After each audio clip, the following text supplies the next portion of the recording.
आज आपण इयत्ता चौथीच्या स्कॉलरशिपच्या परीक्षा शिष्यवृत्तीच्या परीक्षेचा अभ्यास करणार आहोत. बघा, जे हे पुस्तक आहे मार्गदर्शक सराव पुस्तिका इयत्ता चौथीसाठी आहे.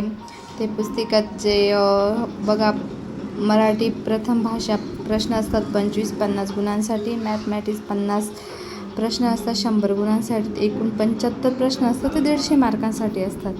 उतारा दिलेला आहे बघा. किल्ले म्हणजे महाराजांच्या काळात स्वराज्य रक्षक तसेच किल्ल्यांना उपयोगी देहाणीसाठी. जो हा पॅरेग्राफ व्यवस्थित वाचायचा, त्याच्यावरती हे जे प्रश्न आहे त्याच्यासाठी फक्त टिक करायचे. सेकंड उत्तर घेतलं आहे. महाराष्ट्राची ही संतांची भूमी आहे. महाराष्ट्रात संत ज्ञानेश्वर, संत तुकाराम, संत एकनाथ, संत तुकडोजी महाराज, संत गोरा कुंभार, संत सावता माळी, संत नामदेव. हाही पूर्ण पॅरेग्राफ मी घेतलेला आहे. देव तेथेच जाणावा हा संत तुकारामांचा उद्देश होता.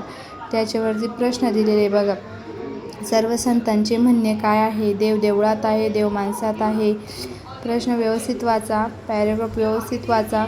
म्हणजे कसं, मधून पक्षी दिसतात, कोणी शेतात, कोणी असे 3 पॅरेग्राफ दिलेले, उतारा दिलेले, तिन्ही व्यवस्थित वाचा. त्याच्यावर तिन्हीवरती प्रश्न आधारित दिलेले, यांचा सराव करा. असेच प्रश्न तुम्हाला पेपरला येणार आहे. त्याच्या अनुसरून फक्त टिक करायचे प्रश्नांवरती. प्रश्न खूप सोपे असतात. फक्त काळजीपूर्वक अभ्यास करा, सराव करा पेपरचा. आपण अजून स्कॉलरशिपचे पेपर टाकणारच आहोत वेगवेगळ्या अभ्यासाचे.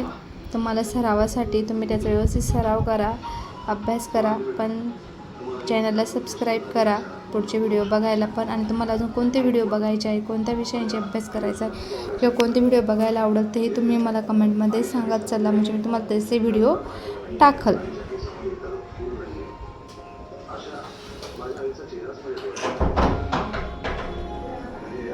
चुकीचे विधान ओळखा. म्हणजे प्रश्न वाचायचा आणि त्याच्यावरती तुम्हाला टिक करायचा. प्रश्न